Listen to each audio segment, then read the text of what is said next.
കരുവന്നൂർ സഹകരണ ബാങ്ക് തട്ടിപ്പ് പാർട്ടിയെ വിഷമത്തിലാക്കിയെന്ന് CPIM തൃശൂർ ജില്ലാ സമ്മേളനത്തിന്റെ പ്രവർത്തന റിപ്പോർട്ട്. കരുവന്നൂരിലുണ്ടായ ക്രമക്കേട് നീതീകരിക്കാനാവാത്തതാണ്. സഹകരണ സ്ഥാപനങ്ങളുടെ വിശ്വാസ്യതയെ തന്നെ കരുവന്നൂർ വിഷയം ബാധിച്ചുവെന്നും റിപ്പോർട്ടിൽ പരാമർശമുണ്ട്. ടേം വ്യവസ്ഥ തൃശൂർ മേയർ MK വർഗീസ് ലംഘിച്ചുവെന്നും പ്രവർത്തന റിപ്പോർട്ടിൽ പറയുന്നു. സൂരജ് സജീവ് വിവരങ്ങളുമായി ചേരുന്നു. സൂരജ്, കരുവന്നൂർ വിഷയം വളരെ സജീവമായ രീതിയിൽ ശരിയായ വണ്ണം ചർച്ചയിലേക്ക് വരുന്നു എന്നത് നല്ല കാര്യം. പ്രവർത്തന റിപ്പോർട്ടിൽ പറയുന്നത് എന്താണ് സൂരജ്?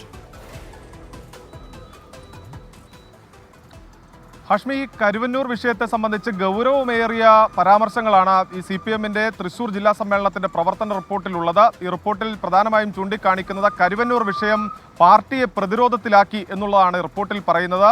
അത് കരുവന്നൂരിലെ പാർട്ടിയെ മാത്രമല്ല, ജില്ലയിലാകെ വിവിധ ഘടകങ്ങളെ ഈ പ്രതിസന്ധി ബാധിച്ചു എന്നുള്ളത് ഇതിൽ ചൂണ്ടിക്കാണിക്കുന്നുണ്ട്. ഈ കഴിഞ്ഞ തെരഞ്ഞെടുപ്പിൽ അത് UDFനും BJPക്കും വലിയ രീതിയിൽ ഉപയോഗപ്പെടുത്താൻ സാധിച്ചു. കൃത്യമായ രാഷ്ട്രീയ ആയുധമാക്കാൻ BJPക്കും കോൺഗ്രസിനും സാധിച്ചു എന്നുള്ളതാണ് വിലയിരുത്തപ്പെടുന്നത്. അതുകൊണ്ട് തന്നെ സഹകരണ സംഘങ്ങളുടെ പ്രവർത്തനങ്ങളിൽ സസൂക്ഷ്മത വേണം, അല്ലെങ്കിൽ സൂക്ഷിച്ച് ഇതിൻ്റെ പ്രവർത്തനങ്ങൾ മുന്നോട്ട് കൊണ്ടുപോകണം.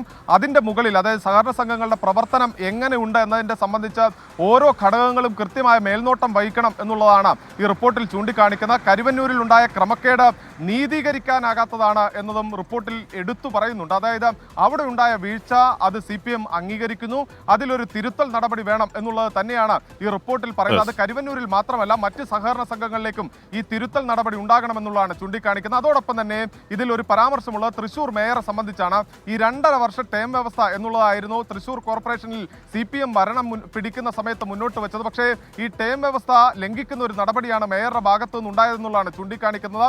ഈ മുൻ ധാരണ നടപ്പാക്കുന്നതിൽ വീഴ്ചയുണ്ടായി എന്നും റിപ്പോർട്ടിൽ ചൂണ്ടിക്കാണിക്കുന്നു. അതേസമയത്ത് ഈ CPIക്ക് മേയറെ സംബന്ധിച്ച് വലിയ വിമർശനങ്ങളുണ്ട്. പക്ഷേ അത്തരം വിമർശനങ്ങളോ മേയറുടെ പ്രവർത്തനങ്ങളോ ഈ റിപ്പോർട്ടിൽ വിലയിരുത്തുന്നില്ല. ബോധപൂർവം അങ്ങനെ ഒരു വിലയിരുത്തലിലേക്ക് പോയാൽ അത് വലിയ അസ്വാരസ്യങ്ങളിലേക്ക് പോയേക്കാം എന്നതുകൊണ്ട് അത്തരം വിലയിരുത്തലുകൾ വേണ്ട. പകരം ഈ ധാരണ ലംഘിച്ചു എന്ന കാര്യം എടുത്തു പറയുകയും ചെയ്യുന്നുണ്ട്. അതോടൊപ്പം തന്നെ